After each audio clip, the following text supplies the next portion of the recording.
We have a very important issue that we're talking about today in our hot sauce. We are talking about corporations needing to get their managers and their employees together to believe in the corporation.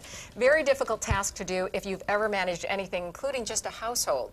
You know, being a mother is not that easy. We have a best-selling author with us today. The book is called All In, and it's by Adrian Gostick. We have Chester Elton with us this morning. Thank you. Our local tie is that you included a company from Western New York, First Niagara, and we have Siobhan Smith here. Siobhan Smith. Yes. And let's start with the premise of this book. Sure. You got to get everybody together. Well, yeah, you need your employees to believe in what you do is important, that it matters that they show up and that they make a difference every day. You know, any company can tell you what they do and how they do it. Great companies know why they do it, and that's that engagement. I feel like I'm making a difference. There's an emotional connection. Makes sense, doesn't it? It certainly does. Now the main question everybody's asking out there, how do you do that? Well, you got to start with a noble cause. You know, we talk about in the book, and I know we're going to get to the 3 E's. You want to engage people around the noble cause, but you got to enable them to do their jobs. Nothing more frustrating than saying, okay, here's your assignment, but I don't have the wherewithal to get it done. Mm-hmm. And that's what First Niagara does very well in enabling their people, giving them the tools.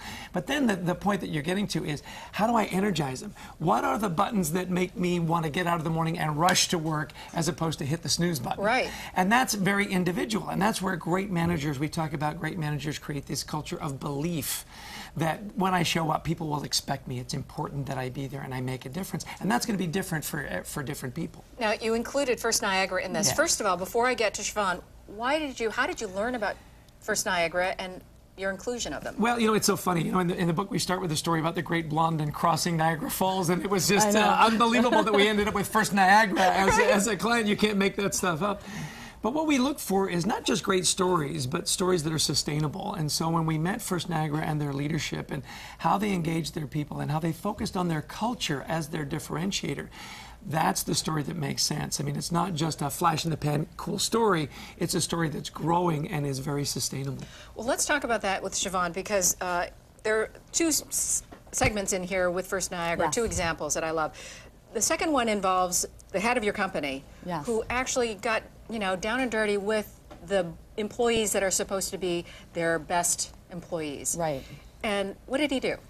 You know, it was quite remarkable. He came in, and we had asked him to come in. It was at Beaver Hollow. We had our high potential teammates there, and they were all excited to see John come in and talk to them and inspire them.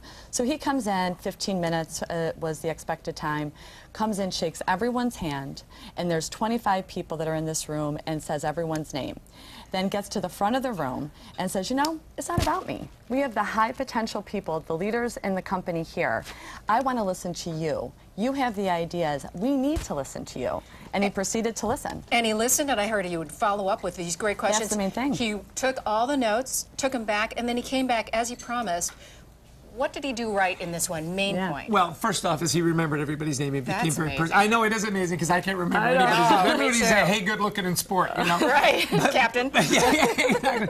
But the point is he took notes and then he followed up, and that's very enabling for people. My voice is heard. That's very enabling, and it's very energizing. Hey, the CEO of the company wants to know my opinion, but not only that, he did something with it, and there was follow-up. That's really key. And most leaders will make the big appearance and do the high five and the grip and grin, but then there's no follow-up, and that's very frustrating for a lot of employees. If you ask me my opinion, I want something to follow up.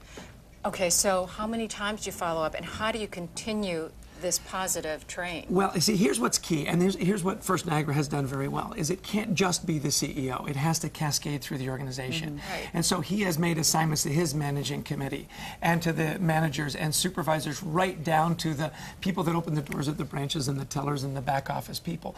They all understand, and it permeates. So he's got champions all through, and that's another best practice of really high-performance companies. It's not just one person. We all feel like we've got responsibility.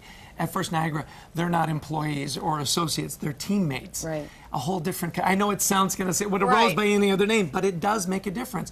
We're in this together, we're teammates. I'll support you, you support me. I only have like 10 seconds. You have to explain, though, how this came about, that you wrote it, that you had the study that somebody looked at deduce what was successful. database. Sure, sure. The database Towers Watson, 300,000 surveys. So it's not a book just about great stories. It's a book about rock solid data. There's a model. It's transferable. So you may not be a bank, you may be a mom, but you can take those principles and transfer it to your high performance life. Managing successful, all the same thing, you know, no matter what size you are. You got it. I love the book. It's called All In. It's by Adrian Gostick and Chester Elton. It was on the New York Times bestseller list. I highly urge you. I've got a line behind me. Yes. Of people are going to. I'm going to use this. There you go. in I my think we'll future find endeavors. bookstores everywhere. It's a great gift, by the way. Yeah. Absolutely. I think everybody would be excited about this. And it's a nice read. It really is. And kudos to First Niagara Yes. and all the other great Western New York companies. Siobhan, thank you much Thank you, for Victoria. joining us. Chester, Thank you, nice to Victoria. see you. Right now we're going to go into the newsroom and see what our web producer Emily Lenahan is talking about.